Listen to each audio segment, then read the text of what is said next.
Good evening. Good evening. How everybody doing today? Today, this is another great episode of the magnificent Greatest Mayfield show. And today, the title of the show is The People's Purse. In today's episode, we will be unpacking the idea of the people's purse. It's essentially the commute wallet to that a government uses to manage public funds for the common good. We'll explore how public resources are pooled and spent and why it matters to everyone and much more. Let's dive in. So we got Professor Z back. I'm happy to see you back this week. We had a great episode next week. So let's talk about some money Uh, and the price of gold being $4,000 today. What about that? $4,000 an ounce. Ooh, yeah. And I always emphasize to students pretty quickly because they watch these commercials on TV that people sell gold coins, Okay. which which I guess that's okay. It's America. We're we're a commercial people, but the market, and you know that this term. Well, I guess it can be every term, isn't it? I teach money and banking. So I emphasize pretty quickly to the students that the market in gold is made by central bankers of the world. And and only have 15 weeks to teach this course, so that's a challenge. But I always emphasize to them, imagine if you're a central banker and name the country, and you're sitting in front of these screens like you guys do, and you look at your assets on the screen, and you see US dollars Okay. and you see gold. And US dollars, we had to back up and say, right, because we made history this week with the US dollar also. In 19, 1914, the Federal Reserve came into existence. And with that, we had gold reserves for every US dollar or banknote that do I have one in my pocket? Okay. Oh, we'll see. Yes, I do. And for every banknote that the government prints, see if I can find one of these things here. Okay. Well, this will do as well as any. Okay. So if we can do this, and this is a banknote, okay? Okay. And will I do it? You Yeah. tell me. Please. So that's banknote. And on the face of this banknote is a dead president. It's Abraham Lincoln. And I have some other dead presidents here. I have Andrew Jackson. I have Washington because I do have singles in here. Okay. Okay, those are all banknotes. And when the Federal Reserve was created in 1914, all those banknotes were backed by U.S. Gold sitting in banks. So 1914, you could go to a bank with your banknotes and give them the banknote, and they would give you X number of ounces in gold. Okay. We were on the gold standard. Okay. And we did that until 1933. Of course, the Depression broke out in 1929. By 33, my mother, God rest her soul, said 33 was the worst year of the Depression, and people lost. Here we go with the people. And by the way, United States, along with your theme for tonight, United States, okay, unlike Europe that most of our ancestors came from, okay, in the United States, the people are sovereign. And I think this was in the class that you and I had together Okay. 10, 11, 12 year, whatever that was. I don't know, Okay. too long ago. And, uh, and I always tell students, in the United States, the people are sovereign. What does that mean? Well, that means that ultimate authority in this country doesn't lie with a king or a queen or parliament. It lies with the people, and with your theme for tonight. So we've got some big issues in this country, okay? And we're heading to that point where the people are going to have to make some decisions and make some changes. are politicians, and politicians, by definition, are those people who practice, theoretically out of the books, who practice the art of government work. Okay. Now, we can talk about our politicians, what they do for us or don't do for us. Probably not a good question to ask me because you're not going to get a favorable view of it.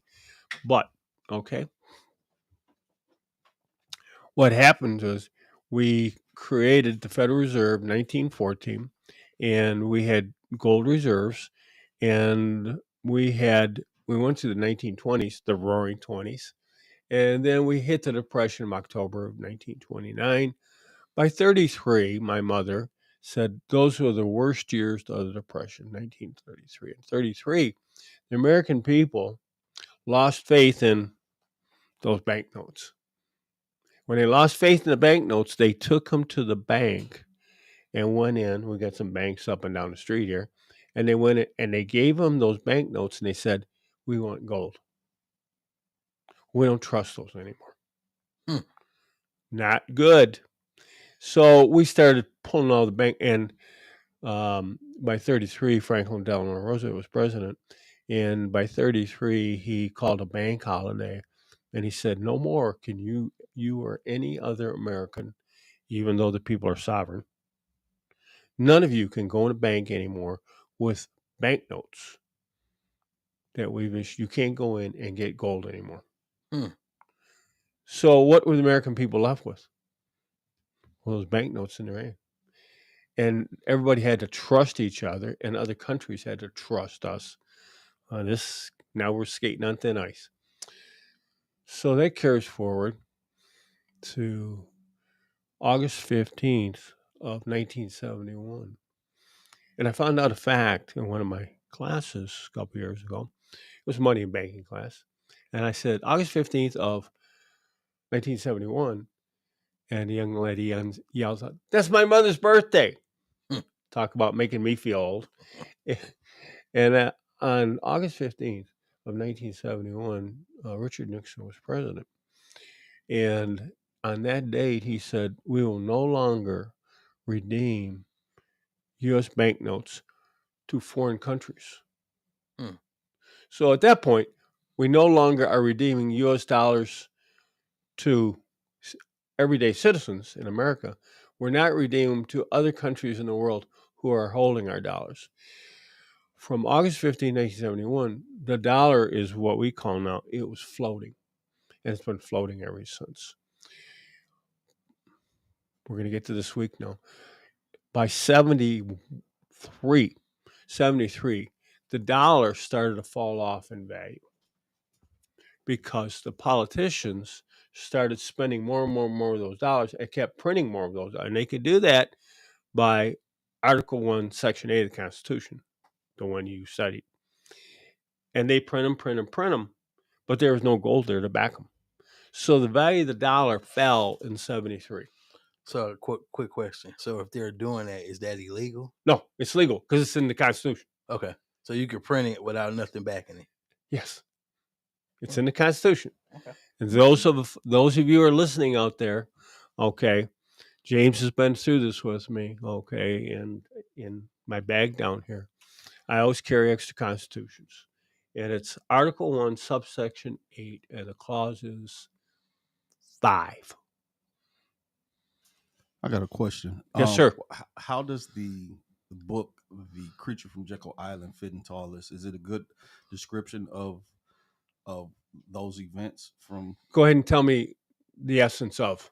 So, The Creature from Jekyll Island speaks on the secret meetings that happened Oh, yeah, before. Morgan and those guys. Yeah, Yeah, when they went to Jekyll Island down. Yeah, and that's, I don't know that is an influence of, but I know whereof you speak. Okay, and for listeners here, island off Georgia, true. They have the private meetings, et cetera, et cetera.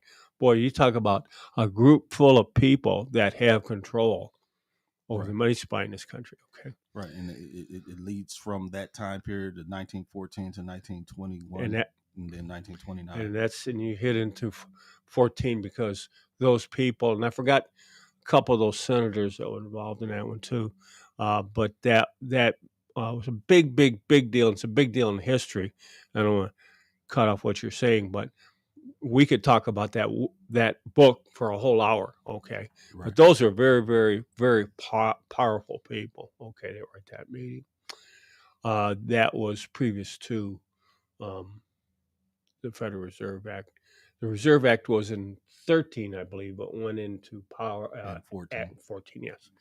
Now, so what's happened?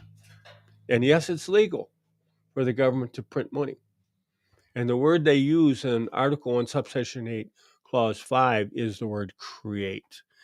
They have the power to create money and control the value thereof. And so, where we've come today and where we came to this past week is the dollar slipped for the first time. And the biggest, but it slipped the biggest in over 30 years. Okay. So the dollar's slipping. And so now we go to our central bankers in all the countries around the world because they all have this paper money. Okay. Everybody has paper money. Nobody's backed by gold anymore. So the value of all those currencies is floating. Okay. But who's the big dog on the block? The world reserve currency, which is the US dollar. And when we start to slip, people start to say, do we trust not only the banking system in the United States? So we're sitting here with a $37.5 trillion debt. We're going to be over $2 trillion in debt this year. And we can't even agree a budget. Like most households, most folks out there have a budget every year. You make so much money, you pay the bills. We can't get that together right now. Okay. So now, whether that's right or wrong, how you feel about the politicians process, but the whole rest of the world is looking at the United States and saying, "You guys haven't got your act together." So what are they doing to counteract? That's what I throw back at you. And so, what's going to have to happen is your proposition is the people are going to have to take charge of that themselves. And here's where, when I watch TV from time to time, not often anymore, Okay. uh, but this is not a democracy in this country. I wish people would just stop it. Democracy comes from the Greek demos, people. No, we are not. We are a republic, and we are not a democratic republic.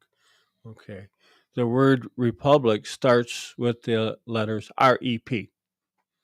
Re. Re meaning do over. Okay. Okay. How does that apply to the people? Every single person, we look out the window, every single person, yourself, everybody, okay, is that election time every year, demos, you vote for somebody to represent you. Fair? Fair. That person, in turn, goes to Washington, D.C. Hopefully, in the thought process, if you read through the Federalist Papers and writings, the reason that you vote for those people is hopefully those people are smarter than you. So you vote for, and they give you a couple of choices, usually, and you vote for one of the two. And the person that gets the most votes, I'm oversimplifying this, but Yeah. we're limited with time here. Yeah. Yeah. And that person goes to Washington, D.C. Now, those are the people, according to Article 1, Section 7, okay, Clause 1 of the Constitution. It's the law, is that all bills for raising money will originate in Congress. So it's all the people who are sovereign here, all those people have the power. And I don't mean this stuff in the street, people jumping down and waving flags and burning flags and kicking each other. That's a bunch of nonsense. I mean people asking questions like you're asking right now. Say, we got a problem, we got to fix it. Okay. So it's those people who are going to have to look at the people that they elect. How did we get in this mess? And now I know you're going to ask me, and if I had to answer this one, I could retire and live in the Bahamas or something. Everybody said, "Well, how are we going to solve this?" To which I always throw it out to my students who are 18 and 19 years old, and they look at me and they're going like, "How soon is this class over?" Yeah. But we have to deal with it because we've reached a point. Okay, when you have over 37 trillion in debt, that means we've enjoyed 37 trillion of goods and services, and we've not paid for them. Okay, so that could bring me to question two. You can lead me right into that, and that's great. So, thinking about America's position in global economic leadership, There you go. There right? you go. Explain to us how the division in government can affect us in the future. What's your thoughts on that? What kind of division are we talking about? We talking about legislative, executive, and judicial, or are you talking about division in Congress? Division in Of Congress. course This you is are. all. So, I knew you. I knew you weren't going to make this easy for me tonight. Well, there is division, and that's why I don't watch too much TV anymore. I watch just enough until I want to throw my shoe at the TV, and okay. then I don't have to get another TV. But when I listen to some of the conversations, et cetera, it makes me angry. The lack of knowledge. Lack of knowledge is, we know that's ignorance, right? So ignorance can be fixed just by educating yourself. And I remember back in the day, you were a great reader and you thought more deeply than most students, et cetera, et cetera. Remember when I first was in class and we was talking about economics, and I was like, you know what? I done Austrian economics. You looked at me, was like, I'm gonna talk to you after class. And we had that conversation. He was like, Yeah. "You're a step further ahead. I have never. Have you ever met a student to this day that took Austrian economics instead of as an elective instead of Well, mainstream?" when you said that, and we were talking about that last week, you might have been out of the room when I said it, and so I always remembered you were a pretty quiet student. It was a 15-week class for those people listening in. That particular class was a 15-week class, and we taught it from 6 in the evening to 10 in the 10 at evening. night, yeah. Holy cow! Talk about having to have some concentration and endurance. And we weren't talking about lightweight things. I mean, and it was pretty late in the class. And when you said you were going to take a class in Austrian economics, what I knew, because I knew the catalog well enough, is that, and you were taking that class in Flint, Michigan. No, I And, told you I had took it before I got there. I had already took oh, it. okay. But you Yeah. said you were going to take another class after mine. Okay. Yeah. And I knew the class you were talking about. And I said, he can't take that here. He's got to drive from where he's sitting right now. He's got to drive at least an hour to get there. And that particular class in Austrian economics was no lightweight class. And you just don't have that many students that will take that as an elective. Because that's not like reading a comic book or something. No. And I said, and that's what we were talking last week. And I said to myself that night, I said, this guy's different. So then you brought a friend of yours when I did the lecture on Oh, actually, I brought Drew. So for people who've been tuning in out of the mud, we have Drew Connected and Protected. Me and Drew been friends for years, and that's who I actually brought to your class. He does a show during the week here sometimes. Okay. So yeah, So I brought Drew to the. yeah. And then you told me a couple of weeks ago, shame on you, that you recorded my lecture on quantitative easing. Yeah. And I just had a student 2 or 3 weeks ago, maybe it was a month ago, I don't know. And she said to me, she said, can I record your lecture?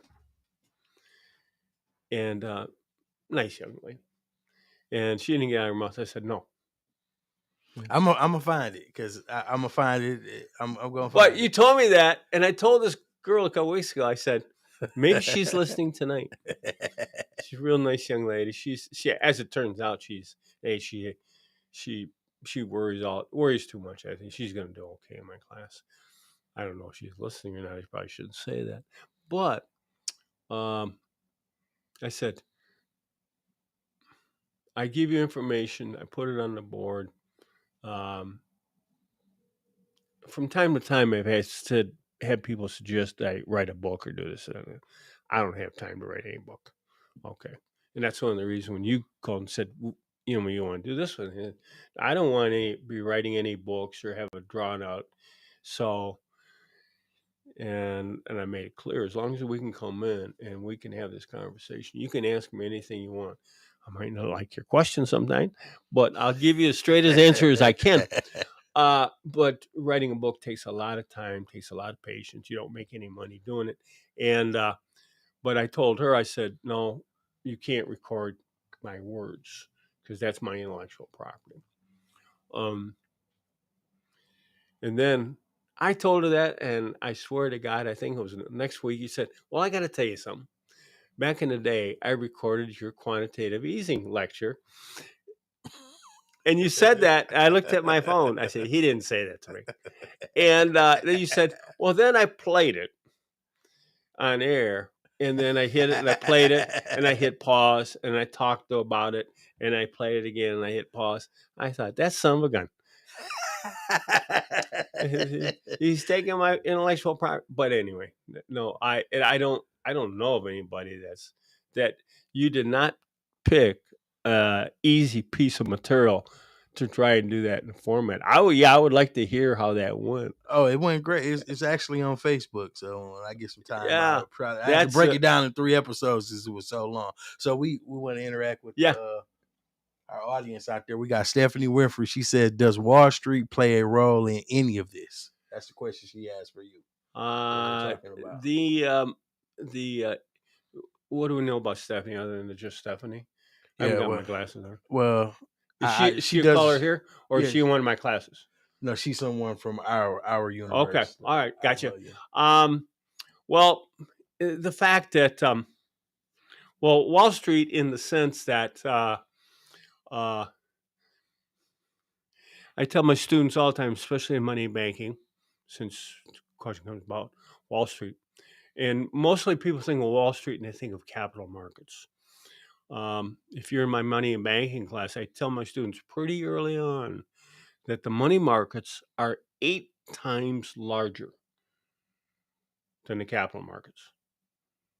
Do you hear what I just said? 8 times larger. Everybody thinks the stock market, the stock market. That's chump change. The biggest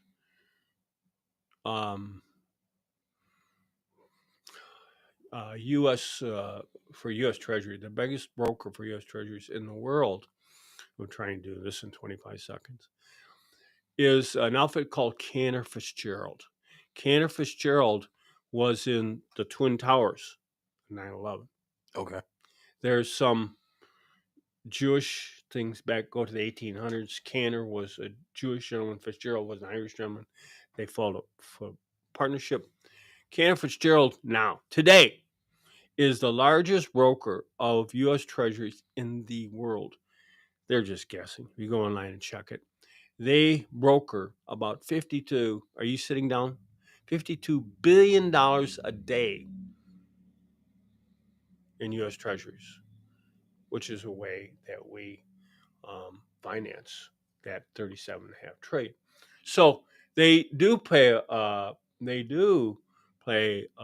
role in that they're marketers of our debt, and it's a huge. By the way, trivia is our Secretary of Commerce. I think Lodnick is the last name. I think his first name is Nicholas.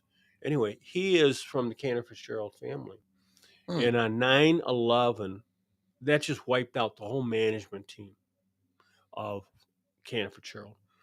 Only 2 people of the Cantor Fitzgerald heritage lived that day. The guy that's Secretary of Treasury right now was one of the 2, was not in the office that morning of 9/11. There was 2 of them, and if I having my students listen here, they know I tell stories all the time. I do so many rabbit trails, it's unbelievable in my class. But Lodnick, There's two. One of them, oh, I know who he was. He was the one where his wife, and come on, these guys are billionaires, and his wife said, "You never take the kids to school in the morning. You never take the kids to school in the morning. You never take the kids to school this morning." He got ticked off at his wife, and he said, "I'm gonna take this boy to school tomorrow morning." Now, truthfully, they probably have a limousine, and dad and the boy. The boy is living. I saw this video the day that Trump nominated him for Secretary of Commerce, and the boy is saying he's 25 or 30 years old now. Hmm. And he survived. And the other partner that survived was at a dentist in downtown Manhattan. And the dentist was running behind with his patients. Because he was running behind, he was an hour and a half late. That's when they flew the planes into the Twin Towers.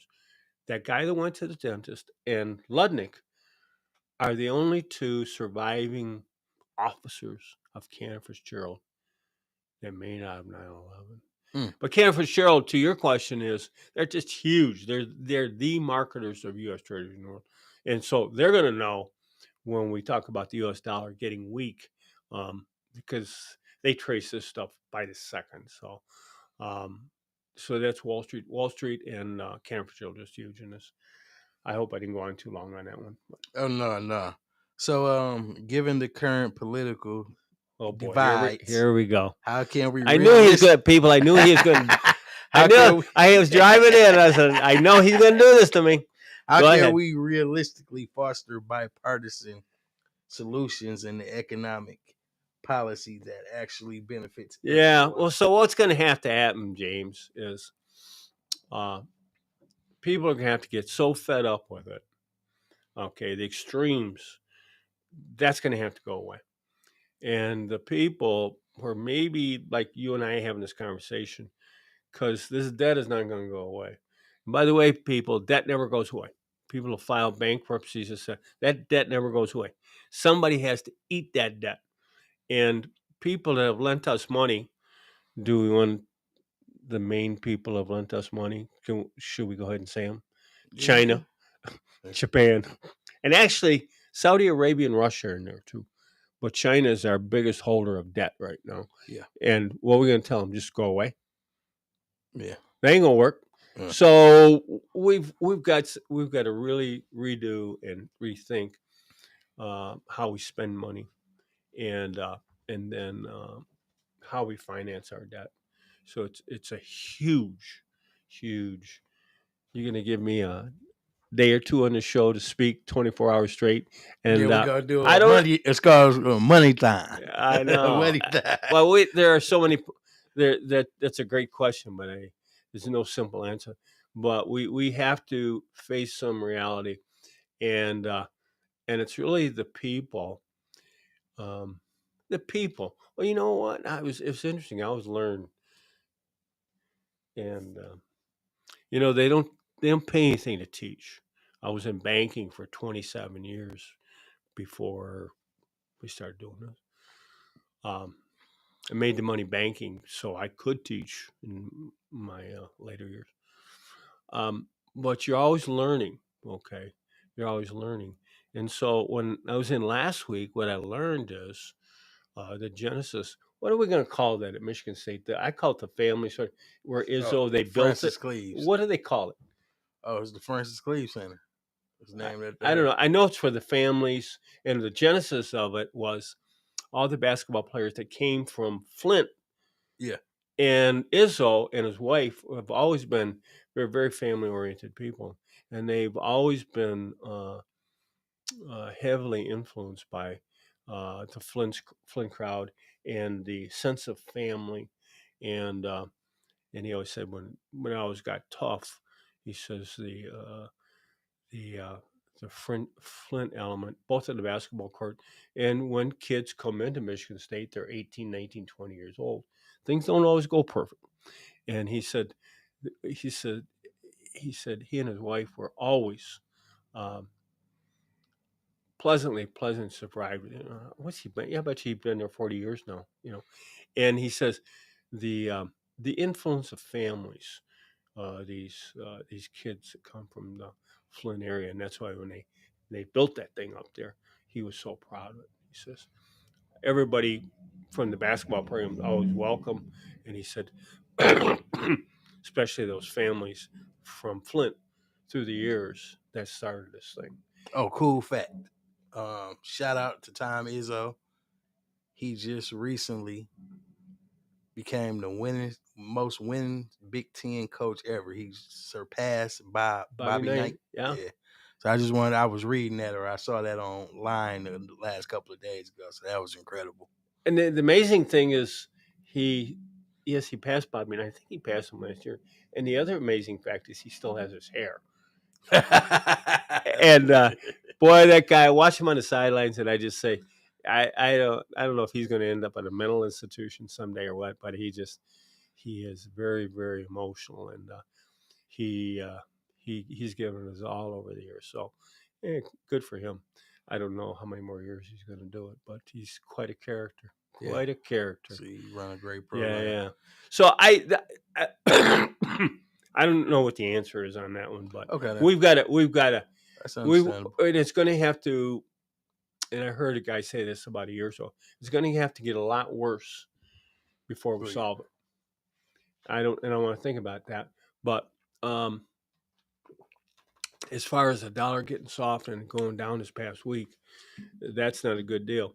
I tell people sometimes, if the dollar is no longer the world reserve currency, and that means two things. Number one, people won't go to work every day and work for it anymore because they're going to say, we don't want those things you're giving us. Hmm. What are we going to give them to do some of the work? We're going to have riots in the street. The other part is the people that are working for those banknotes, give them to other countries to buy, here's a technical word for you, stuff. And when they buy stuff from other countries, if those other countries say, we don't want those things anymore, what are you going to do? So can you explain us a little bit about the BRICS and what's going on with the BRICS versus our currency and what they could be possibly Oh, trying okay. to do? So we'll slow it down because James got in front of us there. Uh, the BRIC countries are Brazil, Russia, India, and China. I don't know if we're going to throw Saudi Arabia at the end of that thing. Who knows anymore? But you get the idea. And the BRIC countries, with China being the lead dog there, they would very much like to replace the U.S. dollar as a world reserve currency. I think we talked about last time when the U.S. dollar became world reserve currency in 1946 after World War II. Uh, international trade was being netted out in U.S. dollars. 80% of all the trade in the world was netted out in U.S. dollars. And of course, we were happy to do that because if people wanted dollars to net out trades, we could do that easily. All we have to do is hint print over here, and we could print all kinds of dollars. Okay. Of course, it devalued dollars when we kept printing like that. But the BRIC countries, now we get into the geopolitical stuff. Um, and I tell students, I don't know how to burst your bubble, but you're 18, 19 years old. You stay home with mommy and daddy. You got a dog. Everything is wonderful and this and that. And I said, there are people in the world that don't like you.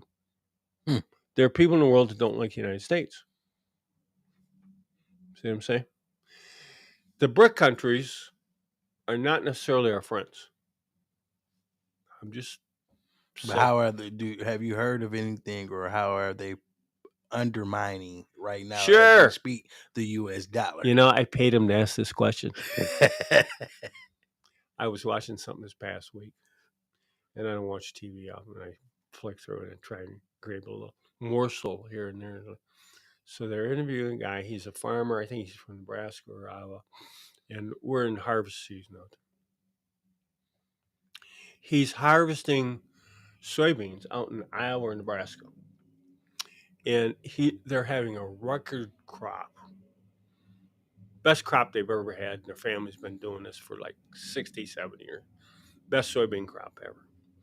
Okay. The price of soybeans is so low, they can barely recover their cost for Mm. planting the soybeans, et cetera, et cetera. Well, what's happened is the demand curve, including China, for American soybeans has moved inward. So the price keeps dropping. So American soybean farmers look at the checks they're getting and they're getting like, those checks aren't big enough. I'm going to lose money. And this is the best soybean crop we've had in 2 or 3 generations in this farm. And we're losing money. We won't be able to make our fertilizer bills. We won't make our equipment bills. We won't be able to take our taxes. And so what most people in mid-Michigan don't realize is in the last 2 or 3 years, we've had record bankruptcies for ranchers and farmers all through mid-Michigan, the middle part of the United States, from North Dakota to South Dakota. Everybody can see that on a map there. And you're going all the way down through Nebraska, Kansas, all the way down to Texas. We have people that own farms and ranches that have owned them for 3 or 4 generations. You want to say each generation is 20, 25 years. So what do you got as a farm that's been in the family for 100 years, 125 years? And these people just give up. Say, well, we can't pay our bills anymore. So it sounds like maybe other countries are netting out in something else. So what's happening with China? What we do know is China is buying a lot of soybeans from Argentina. So they figure We're out. not the only country in the world that grows soybeans, by the way. Yeah, I understand. And we're not the only country in the world that buys wheat. And we're not the only. Do you get that? Yeah. To my surprise, and I've known a lot of people in the area that have raised cattle. They don't do it anymore, but they've gotten out of it. Is I thought we were the leading producer of beef in the world. Actually, we're number 4.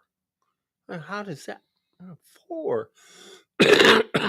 Australia, Brazil. I forgot who the other 2 were, but the United States is 4. Okay. I'm missing somebody in there. Australia, Brazil. Who am I missing? I just lost that one. I think we're coming in at number 4 now.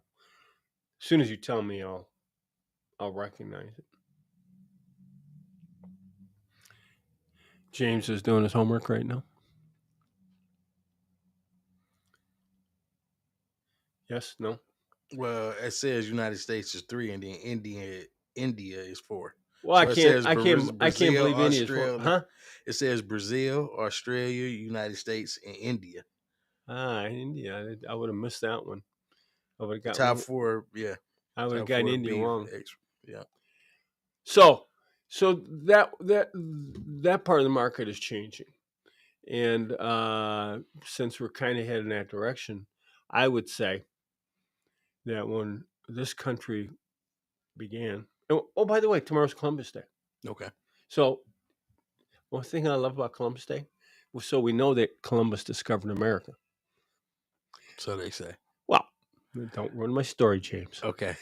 Anyway, so when the people from Europe come across, and I tell my students this all the time, here's that word discovered. And they come across the ocean. 1492, Columbus sailed the ocean blue. And it wasn't up in Boston by Plymouth Rock. It was probably down in they call it West Indies. But so I tell students all the time, when Columbus gets off the ships and he goes on shore, he meets the Native Americans. And he gets, you gotta use your imagination with my stories. And he goes on shores and he meets the Native Americans and says, I've discovered America. And the Native Americans look at each other and they say, you discovered what? We've been here for hundreds of years. You didn't discover anything. So, yeah, the stories in history leave us a little wanting sometimes. But anyway, I guess he discovered America. Who knows? Anyway, So don't bother going to the banks tomorrow, people.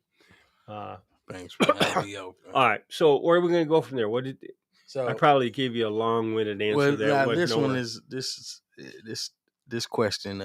We can end on this question. Yeah, give me an easy one. Well, okay. Next thing you're going to ask me to solve world peace or something. Yeah, to get the Nobel Peace Prize. We gotta figure this out. All right, come on. In a political polarized climate, what role do you think local and state government might play in driving economic change when the federal level is deadlocked? Yeah. So now we get into the states and federal government, and we are a federal government. We have central power and we have states. And if you read enough of the original stuff, the Federalist Papers and the Anti-Federalist Papers and the stuff, that's a technical term, that these guys wrote back then, they were not trusting central governments back then because their memory took them back to England, France, and all that kind of stuff. And they said that didn't work out too well. Yeah. We don't want to be like them.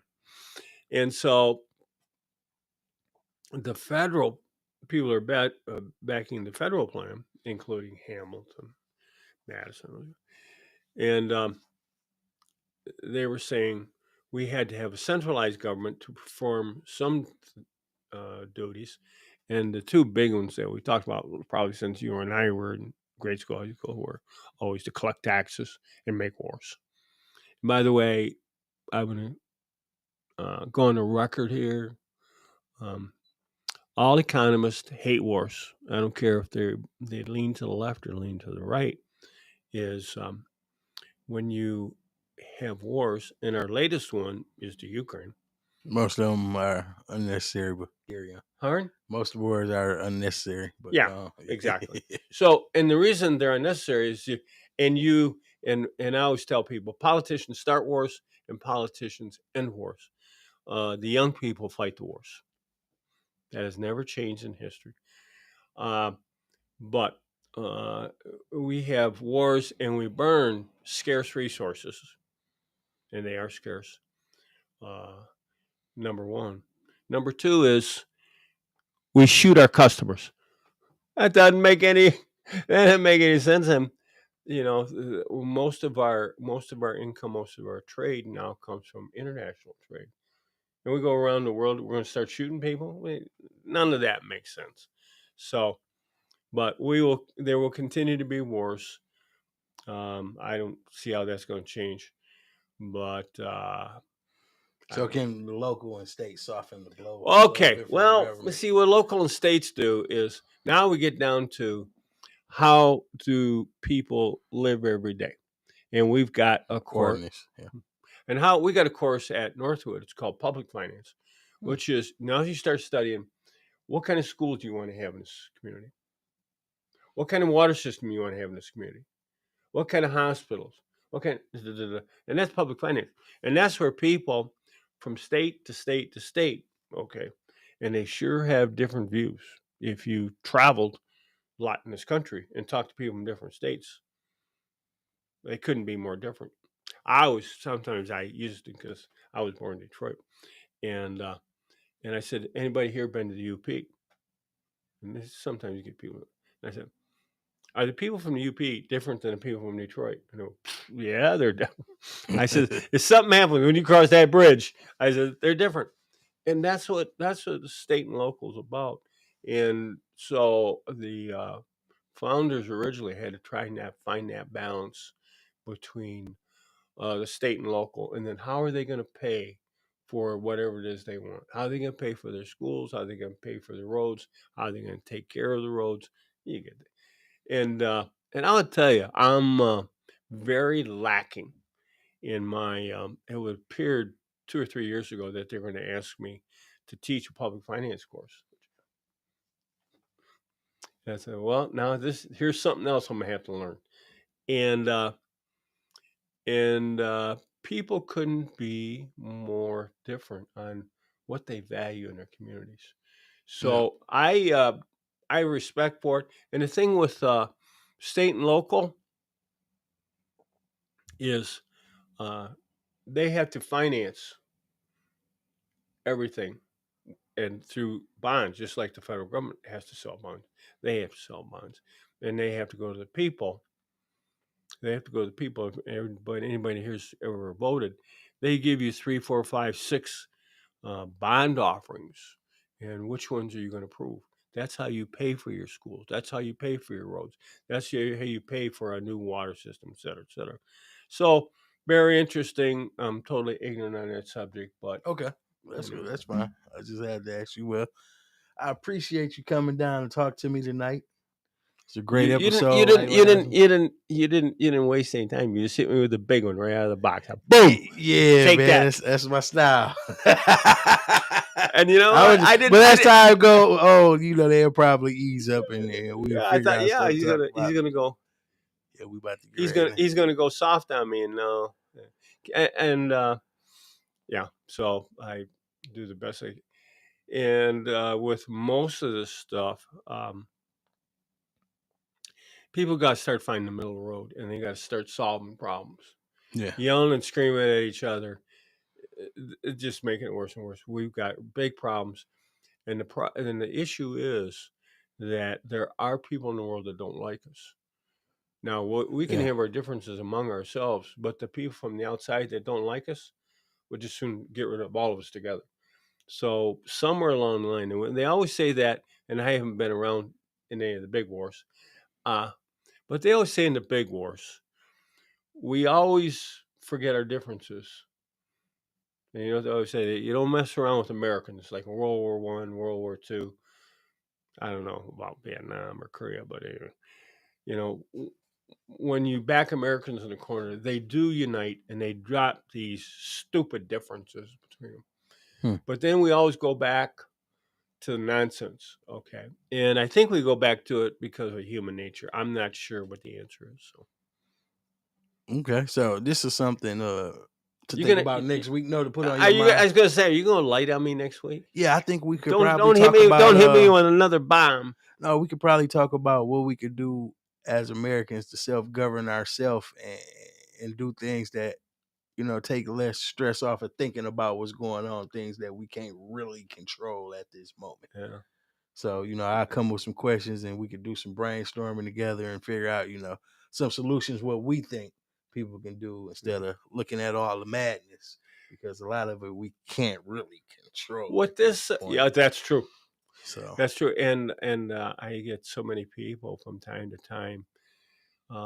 Sometimes they ask me this and that, an opinion on this, and I said I really don't know. You've been doing this your whole life. You have all these degrees, and you've been teaching for almost 20 years, and you don't know. I said I don't know. I said because it's not that doggone easy. yeah. If it were easy, you know. And the other thing is you're always dealing with human beings, and it just I think it just has to get to the point where it's so bad that people say we got to stop this nonsense and just talk common Well, I sense. hope we see it in our lifetime. So, I don't know. I'm starting to think I'll be gone and I'll leave you guys here to figure it out. I don't know, but we gonna figure it out. I guess it'll work out. So every once in a while, and you see this plant that blew up in Tennessee yesterday, Oh yeah, I heard about it.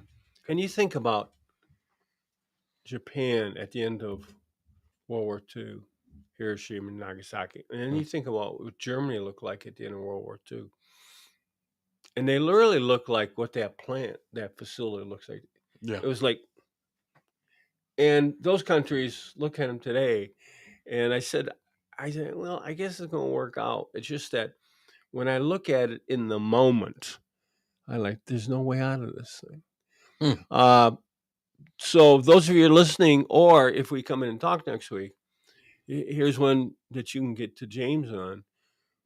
Maybe we need to talk about the Permian Basin and the Anwar, and those are two big oil fields in the United States. And I've told my students in money banking that there's so much oil in those two locations.